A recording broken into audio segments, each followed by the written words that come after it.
किसी भी बीमारी का सही इलाज होने के लिए सबसे ज़रूरी है सही डॉक्टर के पास जाना, सही थेरेपी लेना। और अगर कोई मानसिक बीमारी हो गई ख़ासकर तो उसमें तो ये बहुत ज़्यादा ज़रूरी हो जाता है कि आप सही तरह से इलाज लें, सही डॉक्टर के यहाँ जाएँ, सही थेरेपी लें। आप जो भी चीज़ें आप कर रहे हैं वो सही तरीके से करें, वरना समय वेस्ट होता है, पैसा भी लगता है और चीज़ें बहुत नुकसान हो जाती हैं। आज के ज़माने में मैं देख रहा हूँ बहुत फ़ेक चीज़ें चल रही हैं और ख़ास करके यूट्यूब पे, जो कि अब आज के ज़माने में ठीक है फ्री में बहुत सारी चीज़ें मिलती हैं या सोशल मीडिया पे फ्री में बातें होती हैं। लेकिन मैं देखता हूँ कि बहुत से लोग गुमराह कर रहे हैं आप लोगों को। और आपकी क्योंकि बीमारियों के बारे में तो हमें बहुत ज़्यादा पता होता नहीं है और हम देखते हैं कि हाँ, हम ट्रस्ट करते हैं लोगों पे। और तो आज का वीडियो मैंने यही सोच के बनाया है, मैंने कम्युनिटी पोस्ट किया था कि भाई ऐसी कौन-सी बातें लोग बता रहे हैं यूट्यूब पे और कि क्या चीज़ें से आप गुमराह हो सकते हैं। इस सबको आपको देखना है, समझना है और सही वीडियो देखने हैं, सही डॉक्टर के पास जाना है, सही, वरना क्या होता है इलाज बहुत मुश्किल हो जाता है। नमस्कार फ्रेंड्स, मैं हूं डॉक्टर रवि, आप सबका स्वागत करता हूं मेरे चैनल पे। आज मैं बताने वाला हूं कुछ ऐसे बातों के बारे में जिसमें आप समझ जाएँगे कि भाई क्या चीज़ें आपको गुमराह की जा रही हैं। फ्रेंड्स, मैं आपको बता दूँ कि जो मानसिक रोग होता है, न्यूरो मानसिक रोग होता है, जो ख़ास करके मानसिक रोग जो होता है, उसमें 2 तरह की बीमारियाँ ब्रॉड कैटेगरी में पाई जाती हैं, न्यूरोसिस और साइकोसिस। ये आपको पहले पता होगा, मैंने बताया भी है पहले वीडियोज़ में और ज़िम्मेदारी भी है कि आप सबको मानसिक रोगों को लेकर मैं अवेयर करूँ। तो मैं ये बता रहा हूँ कि मानसिक रोग बेसिकली 2 तरह के होते हैं, न्यूरोसिस और साइकोसिस। ये ब्रॉड कैटेगरी होती है। और मैं आपको ये भी बता दूँ कि मानसिक रोगों में सिर्फ 10 से 15% ही मीन्स साइकोटिक बीमारी के होते हैं या गंभीर मानसिक रोग के होते हैं, जिसे हम पागलपन का कहते हैं। 80 टू 85%, 90% तक जो मरीज़ होते हैं नाम सामान्य ओसीडी, फोबिया और पैनिक अटैक जो भी होता है, डिप्रेशन, ओवरथिंकिंग की जो समस्या होती है, स्ट्रेस की वजह से जो प्रॉब्लम होती है और बाकी जो फोबियाज़ होते हैं, जिसमें कि काउंसलिंग और कई बार कुछ मरीज़ों में दवाइयों की ज़रूरत पड़ जाती है। ख़ास करके मेन बात ये है कि जिसमें मरीज़ों को पता होता है कि हाँ, उनको कोई प्रॉब्लम है, उसका इलाज ज़रूरी है। मेन ये चीज़ होती है। लेकिन जो एक हौवा बना हुआ है कि भाई मानसिक रोग का डॉक्टर खाली मतलब कि पागलों का डॉक्टर होता है। तो मेनली जो मरीज़ होते हैं वो न्यूरोटिक मरीज़ होते हैं, जिनको पता होता है कि हमको कोई प्रॉब्लम है, इसके इलाज के लिए वो जाते रहते हैं, डॉक्टर्स के पास जाते हैं। और आज के टाइम में अगर मैं ऑफ़लाइन की बात करूँ सबसे पहले, तो देखिए ये प्रॉब्लम कहाँ से शुरू हुई है, यूट्यूब पे या सोशल मीडिया पे लोग गुमराह कैसे कर रहे हैं। इसमें होता क्या है कि जो भी पहले इंसान किसी को प्रॉब्लम होती है, जब एक समय तक मान लीजिए ज़्यादा प्रॉब्लम होने लगती है, शुरुआत में 1-2 दिन घबराहट होती है, तो भाई कोई भी डॉक्टर के पास नहीं जाते हैं, ज़ाहिर-सी बात है। कंसल्टेशन की बातें होती हैं या कौन दवा खाया, जो भी है। जब प्रॉब्लम ज़्यादा बढ़ने लगती है तो लोग डॉक्टर के पास जाते हैं। अगर वो इंसान एक अच्छे साइकियाट्रिस्ट के पास नहीं गया, मान लीजिए उसको कोई एंग्ज़ायटी की प्रॉब्लम हो गई है या किसी ऐसे फिजिशियन के पास चला गया जिसको सिर्फ़ दवा लिखनी है। अब फिजिशियन हो गए या कोई और ऐसा डॉक्टर हो गया जिसको कि साइकियाट्री का मतलब एक्सपीरियंस नहीं है कि पेशेंट कैसे देखा जाता है, तो वो तो बस 2-3 दवाइयाँ लिख देते हैं, बाकी डिटेल में बातें नहीं करते। या जो बहुत फेमस हो जाते हैं साइकियाट्रिस्ट भी, जो बहुत फेमस हो जाते हैं, जो सिर्फ दवाइयाँ लिखने चल कर देते हैं, तो फिर वो दवा लिख देते हैं 2-3 दवाइयाँ, उससे कुछ देर तो आराम रहता है, लेकिन पूरा ठीक नहीं होता है पेशेंट। क्योंकि अगर न्यूरोटिक प्रॉब्लम है, एंग्जाइटी की प्रॉब्लम है, ओसीडी की प्रॉब्लम है या फोबिया पैनिक अटैक की प्रॉब्लम है, तो उसमें सोच की प्रॉब्लम आ जाती है, कुछ सोच की प्रॉब्लम्स हो जाती हैं, जिसमें कि काउंसलिंग का बहुत बड़ा रोल होता है। दवाइयों का रोल सिर्फ सपोर्टिव होता है, मैंने ये हमेशा बोला है। लेकिन एक तरह से इलाज करना होता है, एक तरीके से इलाज करना होता है। जब पेशेंट दवा खा खा के थक जाता है जब वो, तो या तो फिर वो यूट्यूब पे आता है, सोशल मीडिया पे आता है, फिर वो देखता है कि भाई हम ऐसा क्या करें कि हमको दवा ना खाना पड़े और हम सिर्फ दवाइयों से, बातों से ठीक हो जाएँ। क्योंकि ज़ाहिर-सी बात है भाई, दवा के कुछ ना कुछ साइड इफ़ेक्ट तो होते ही हैं। कितना भी कम दिया जाए तो मान लीजिए किसी को नींद आ सकती है, किसी को चक्कर आ सकता है और अगर कोई क्वालिफ़ाइड डॉक्टर नहीं दे रहा है तो उसकी हैबिट भी हो सकती है। और डिपेंड करता है इंसान के बॉडी वेट पे, उसका शरीर कितना मजबूत है, इंसान पानी पी रहा है कि नहीं पी रहा है, उसको डोज़िंग कितनी ज़्यादा चल रही है, कम चल रही है, उसके सिम्पटम्स पे डिपेंड करता है, बहुत कुछ चीज़ों पे डिपेंड करता है। तो उसके बाद फिर सोशल मीडिया पे आते हैं, तो हमें जब ये पता चल जाता है कि सोचने की प्रॉब्लम है, तो हम सोचते हैं कि क्या करें कि हमको सिर्फ़ ये सोच से ही ठीक हो जाए।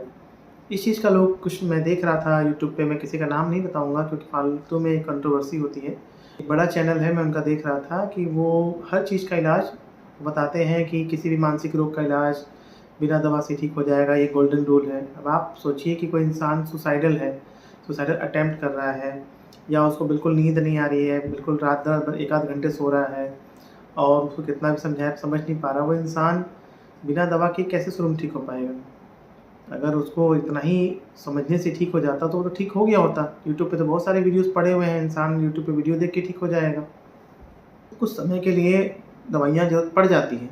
होता क्या है कि जो ऑफ़लाइन डॉक्टर्स होते हैं, क्लिनिक पे डॉक्टर्स होते हैं, वो ठीक तरह से बात ही नहीं करते पेशेंट से। 2-3 मिनट में देखते हैं, वो छोड़ देते हैं, इसलिए पेशेंट का ट्रस्ट नहीं बनता है। अब ओसीडी में कई बार तो इंसान को खुद पे ट्रस्ट नहीं होता है कि उसने हाथ धुला कि नहीं धुला। तो अगर डॉक्टर से उसका रिलेशन नहीं बन पाया तो उसको डॉक्टर पे ट्रस्ट नहीं हो पाएगा। उसी तरह एक मैं देख रहा था, एक चैनल बड़ा है, वो ये बता रहे थे कि मुझे हैरानी होती है, वो खुद को साइकियाट्रिस्ट बताते हैं, मुझे हैरानी होती है कि जो डॉक्टर होता है वो ओसीडी का, फ़ोबिया का, पैनिक अटैक का, एंग्ज़ायटी का सबकी एक ही दवा देता है, जबकि बीमारी तो अलग-अलग है। तो मैं सोचा कि उनको कमेंट करूँ, मैंने कमेंट नहीं किया क्योंकि बेमतलब का जानते हैं ना आप सब कि कोई बड़ा चैनल होता है तो कम्युनिटी स्ट्राइक भी दे सकता है और बिना मतलब का कंट्रोवर्सी होती है। लेकिन मैं सोचा कि मैं बिना नाम लिए आप सबको अवेयर करूँगा, वीडियो बना के बताऊँगा, क्योंकि कमेंट करने पे तो कोई एक इंसान देखेगा नहीं देखेगा, लेकिन ये मेरा वीडियो तो हमेशा रहने वाला है। तो मैं आप सबको बता दूँ कि जो ओसीडी होता है, फ़ोबिया होता है, एंग्ज़ायटी, पैनिक अटैक, ये जितनी भी बीमारियाँ हैं अलग-अलग तरह की, वो उनका जो मेनली वो एक ही तरह की बीमारी है, एंग्ज़ायटी। एंग्ज़ायटी डिसऑर्डर के पार्ट होते हैं ये। अब चूँकि इनका नाम अलग-अलग क्यों है, क्योंकि कुछ-कुछ चीज़ें इसमें अलग होती हैं। ओसीडी में इंसान हाथ धुलता है, कोई कंपल्शन बार-बार करता है। फ़ोबिया में किसी चीज़ से इंसान से ज़ोर से डरता है, ठीक है? और पैनिक अटैक में उसमें अचानक से एक पैनिक आता है, लेकिन सिम्पटम वाइज़ लगभग सिम्पटम्स एक जैसे होते हैं। हाँ, काउंसलिंग का तरीका बदल जाता है, समझाने का तरीका थोड़ा बदल जाता है केस टू केस, लेकिन इसका मतलब ये नहीं है कि मतलब ये बीमारियों में दवा एक ही क्यों दी जाती है, क्योंकि सिम्पटम्स लगभग सेम होते हैं। ओसीडी हो गया, पैनिक अटैक हो गया, फ़ोबिया हो गया, या और भी तरह की एंग्ज़ायटी होती है, जनरलाइज़ एंग्ज़ायटी, सब में इंसान को घबराहट होती है, फाइनली सब में उदासी होने लगती है, चिड़चिड़ापन भी हो सकता है, नींद कम भी आ सकती है। इन सब की दवाइयाँ लगभग सेम होती हैं। तो ये जो बात वो बोल रहे थे, एक साइकियाट्रिस्ट हैं कि पता नहीं क्या है, मुझे तो डाउट है उन पे, क्योंकि अगर वो साइकियाट्रिस्ट होते तो ऐसी बात ही नहीं करते। मैं तो ये सोच रहा था कि वो वाक़ई साइकियाट्रिस्ट हैं कि नहीं साइकियाट्रिस्ट हैं। तो इस सब में क्या होता है कि फाइनली एक ही तरह के केमिकल सेरोटोनिन की कमी होती है और बाकी सब सिम्पटम्स एक ही जैसे होते हैं, तो दवाइयाँ एक जैसी दी जाती हैं, लेकिन समझाने का तरीका अलग-अलग होता है। और वो भी इस बात को बहुत ही वकालत करते हैं कि भाई 20 दिन तक आके रुकिए, मेरे यहाँ स्टे करिए, या 20 दिन तक कोई पैटर्न को रिपीट करते रहिए, 21 दिन तक करते रहिए। तो सबका कमाने का तरीका बदल गया है, मैं तो ये बात बोलूँगा। लेकिन इसमें कुछ ठीक होने वाला नहीं है। अगर देखिए, सीधी-सी बात है, अगर फाइनली इंसान को बातों से ही ठीक होना होता है, लेकिन दवाइयाँ क्यों दी जाती हैं? क्योंकि अगर आपकी इच्छा शक्ति कम है या आपको बहुत ज़्यादा बेचैनी, घबराहट हो रही है, वो कंट्रोल नहीं हो पा रही है। अब कोई इंसान मान लीजिए ओसीडी का है या डिप्रेशन में चला गया है, सीवियर डिप्रेशन में, कहीं वो सुसाइड कर लिया तो फिर क्या होगा? फिर कौन ज़िम्मेदार होगा? क्या एक साइकियाट्रिस्ट ज़िम्मेदार होगा उस बात के लिए कि उसने दवा नहीं दिया, फिर उसके घरवाले कल को बोलेंगे कि आपने दवा क्यों नहीं दिया फिर? उस समय मैं उसको समझाऊँ कि हाँ, नहीं, आप अपने मन को शांत रखिए, ऐसा कुछ नहीं है, ज़िंदगी अच्छी है। जो सुसाइडल पेशेंट हो जाते हैं, जो मरने की एकदम कोशिश करते हैं या फिर एकदम इनके मन में बातें आने लगती हैं, आइडिया आने लगता है, क्योंकि कई बार इंसान को हमें पता नहीं होता है कि इंसान सुसाइड कब कर लेगा। तो उसको प्रोटेक्शन के लिए तो दवाइयाँ देनी पड़ेंगी। घर वाले भी कई बार अपने कमरे में सो रहे हैं, पता चला रात में इंसान जाके पंखे से लटक गया, तो फिर कौन ज़िम्मेदार होगा इस बात का? जो भी लोग वीडियो बना रहे हैं, मैं तो उनसे भी बात पूछूँगा कि आप इतना गलत कैसे बोल सकते हैं कि हर मानसिक रोग का इलाज बिना दवा के करिए। ये बिल्कुल गलत बात है। अपना धंधा चलाने के लिए ऐसी बातें भी नहीं करनी चाहिए।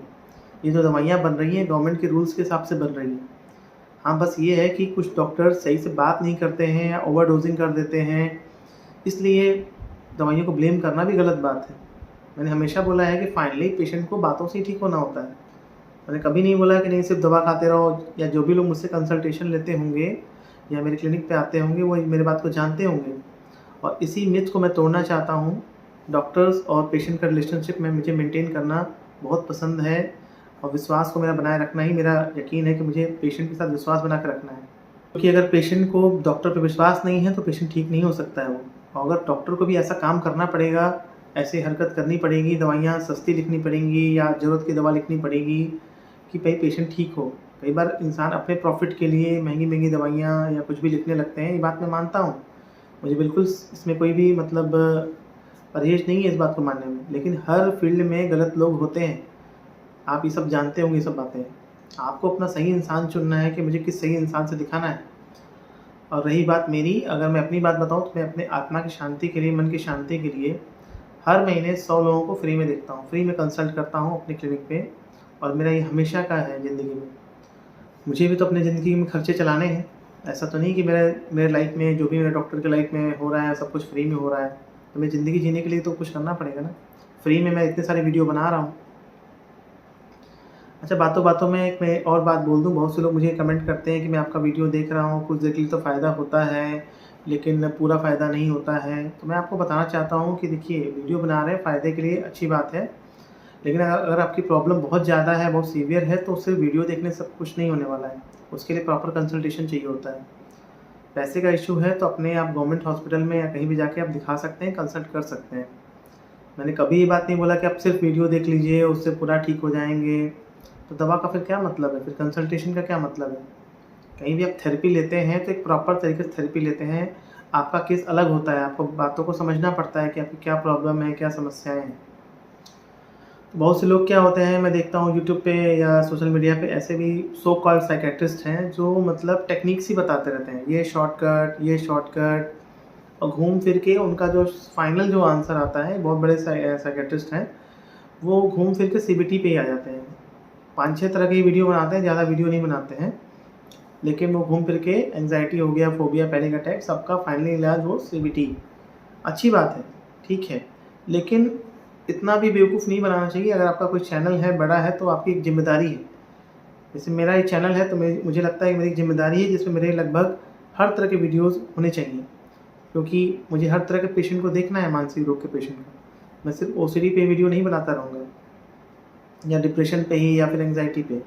मुझे और भी स्किज़ोफ्रेनिया पे, बाकी भी तरह के वीडियोज़ बनाने हैं।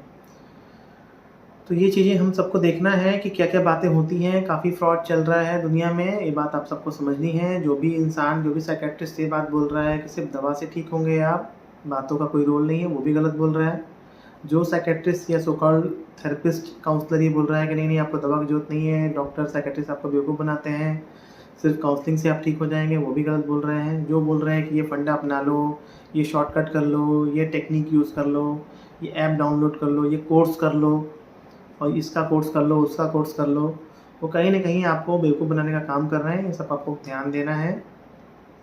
ये बात होती है कि हाँ, अगर हम कोई भी आदत, हमारी बुरी आदत लग गई है डिप्रेशन में, एंग्जायटी, फ़ोबिया में, कि अगर हमारा कोई नेगेटिव पैटर्न बन गया है, तो उसको हम लंबे समय तक अगर हम रिपीट करेंगे, महीना, डेढ़ महीना रिपीट करेंगे, तो मतलब वो चीज़ हमारी ठीक हो जाती है। लेकिन कोई ये कह रहा है कि सिर्फ़ 21 दिन तक इसको फ़ॉलो करो, आप बिल्कुल ठीक हो जाओगे, और अपने एनवायरनमेंट से चेंज होके कहीं और चले जाओ, तो बिल्कुल ठीक हो जाओगे, तो ये थोड़ा-सा गलत है, क्योंकि सबके लिए अलग-अलग होता है, सबका माइंडसेट अलग है, सबकी इच्छा शक्ति अलग है, सबका बल अलग है, सबकी सिचुएशन अलग है, सबकी बीमारी अलग है। किसी को हल्की ओसीडी है, किसी को मॉडरेट ओसीडी है, किसी को सीवियर ओसीडी है, ठीक है? किसी की पढ़ाई 5 पास है, कोई 10 पास है, कोई बीए, बीएससी, कोई डॉक्टर, इंजीनियर है, सबका इंटेलिजेंस भी अलग है।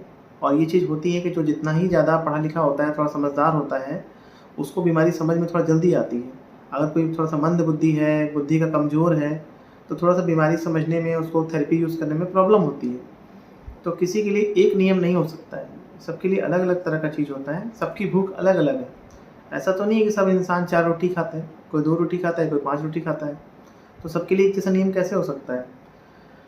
तो ये सब बातें मैंने इन जनरल बता दी आप सबको, थोड़ा ध्यान दीजिए। और प्रॉपर तरीका ये होता है कि हाँ, बातों को देख के, पेशेंट का सीवियरिटी देख के, कंडीशन देख के ये डिसाइड करना पड़ता है ऑन द स्पॉट कि इसको दवा की ज़रूरत है, कि सिर्फ काउंसलिंग की ज़रूरत है। कोई एक चीज़ से नहीं होता, बेस्ट ट्रीटमेंट होता है बोथ, मेडिसिन प्लस काउंसलिंग।